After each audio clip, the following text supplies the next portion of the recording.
Alex and Sam, two supporters of the Actors Guild, need to plan their next moves and organize their efforts. Since they live in separate parts of the city, they will need to plan them using online chats, email, online boards, and even some way to exchange files like pictures of meeting points for picket lines. However, they fear that their communication might be under surveillance by organizations like the NSA or CIA, which could intercept the messages and prepare preventive measurements. To protect their plans and ensure the safety of their communication, Sam explains that they could use a simple method to encrypt their communication. Sam tells Alex to think of a number between 1 and 25 and send it to them. This number will be the key for their cipher. Alex chooses the number 3. Sam then uses this key to shift each letter in their message by 3 positions in the alphabet. So, for example, the letter A becomes D, B becomes E, and so on. Sam sends the encrypted message DFW QRZ to Alex. At first, Alex is confused by the seemingly nonsensical message, but then she remembers the key and shifts each letter in the message back by 3 positions. The decrypted message reads "Act now." They are using a simple substitution cipher called the Caesar Cipher, a symmetric encryption technique to exchange the messages. But there are multiple downsides to this approach. Apart from being tedious to do, they are only doing a simple substitution and worst of all need to exchange the key number 3 via an open communication first. A simple substitution could be broken fairly easy by analyzing the ciphertext statistically and deriving the key. And to make matters worse, the key has been shared openly before the communication, so anybody intercepting the traffic already knows the key. But how can they prevent that? They would need to exchange the keys in an outbound communication like email or face-to-face. But their email could be intercepted as well, and the next face-to-face meet is weeks or even months away. They need a technical solution to share the key without getting hacked. Sam comes up with an idea. What if they didn't share the entire key, but only parts of it? Sam comes up with 3 different parts, while Alex only needs to come up with 1 part. Next, Sam will put the 3 parts together and get the silhouette of a 4th part. They send the new silhouette and the 2 parts they came up with over to Alex, but keeps 1 to themselves. Alex then picks up the 2 parts that Sam sent, combines it with her part and gets a 3rd part, which she then sends to Sam. Now, Alex and Sam each have shared some parts of the key, but also kept 1 part each. This way, somebody listening in on their communication will only get part of the puzzle, while Sam and Alex can build a secret key using the silhouettes and secret parts. But the crazy part is that the secret key that Sam builds and the secret key that Alex builds would both need to be identical for this to work. This sounds absolutely batshit crazy and like some form of dark magic, and it is. It's called Diffie-Hellman and uses tons of math. But let's skip the math for now and focus on what Sam and Alex got using this kind of method. They both each shared the silhouette from combining the 2 parts of their key together with their private ones. This shared silhouette is what we call the public key. Both Sam and Alex each have their own public key they shared with each other. They also both have a private key. Now, if Alex sends Sam a message, she will encrypt the message using Sam's public key and send it to them.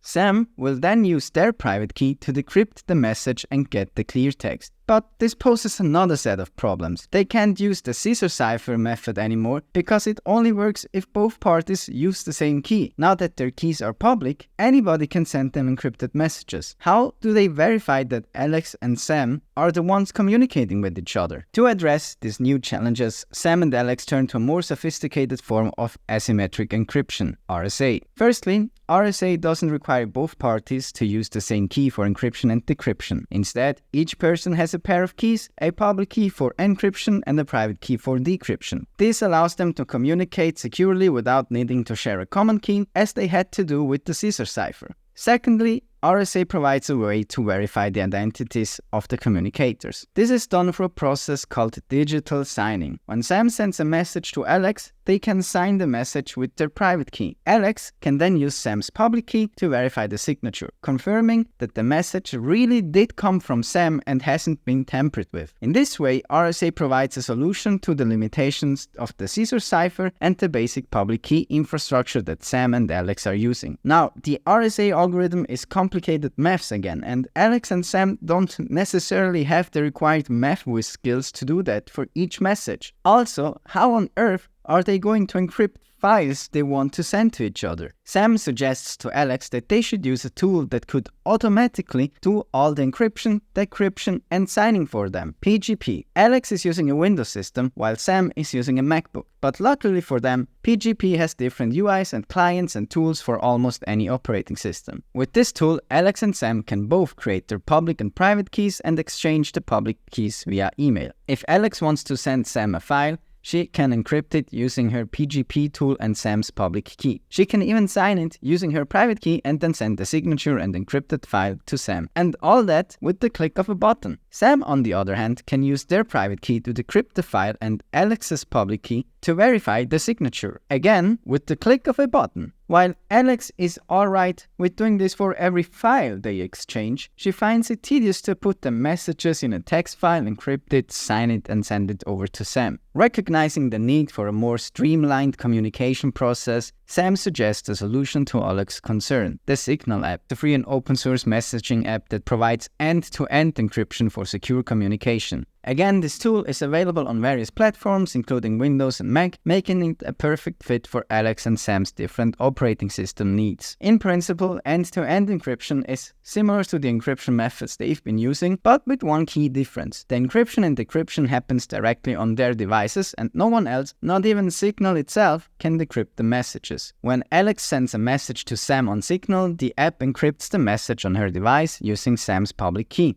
This encrypted message travels through the network and can only be decrypted by Sam's private key, which is securely stored on their device. This ensures that even if someone intercepts the message, they can't decrypt it. But Signal and PGP are not the only tools that can help Sam and Alex secure the communication. They can also use ProtonMail, an email service with a focus on privacy and security. It uses end-to-end encryption, meaning only the sender and receiver can read the emails, not even ProtonMail. There's a plethora of tools related to secure communication and privacy, so I've provided a link to privacytools.io in the description down below for you. While Alex and Sam have mastered the art of communicating safely, the files stored on their devices are still left unencrypted. For this purpose, Sam will use FileVault on their MacBook, while Alex will use BitLocker. Essentially, both of these tools do similar things. Both FileVault and BitLocker provide a full disk encryption. This means that when Sam or Alex shut down their devices, the entire hard disk is encrypted. This is crucial because it means that if their laptops are lost or stolen, nobody can access the files on the hard disk, even with forensic tools. To access the encrypted hard disk, both tools require the user to enter an additional encryption password when the laptop boots up. While Alex and Sam have devoted themselves to encryption, their ISPs may not have done so. Let's say Sam is planning a protest and needs to research some sensitive topics online. Their ISP could see every website they visit and every search they make. In some cases, this information could even be sold to advertisers or handed over to law enforcement. But if Sam uses a VPN, all their ISP can see is that they're connected to a VPN server. All the details of what they're doing online are hidden within the VPN's encrypted tunnel. This means that all the data that Sam and Alex send over the internet is encrypted and unreadable to anyone who might be trying to snoop on their connection, including their internet service providers. In addition to this, a VPN also masks Sam's IP address. This means that even the websites they visit can't see the real IP address, only the IP address of the VPN server. However, Sam recognizes that while their connection may be encrypted, the website may not be. To verify that a website is encrypted, they make sure to check for HTTPS indicators like a padlock icon and the HTTPS part in the URL. While this means that their connection to a website is secure, it doesn't necessarily mean that the website itself is safe. This is why, in addition to using HTTPS, it's also important to be aware of the website's content and reputation. Sam and Alex make a note to always check the website's URL carefully to ensure it's the site they intended to visit and not a cleverly disguised imposter. But encryption is not the only thing that could go wrong on a website. There are many other potential vulnerabilities that could be exploited by attackers. For example, a website could have insecure forms that could be used to inject malicious code. To learn more about this and other common web vulnerabilities and how to protect against them, you should watch my video about the 10 most common web vulnerabilities.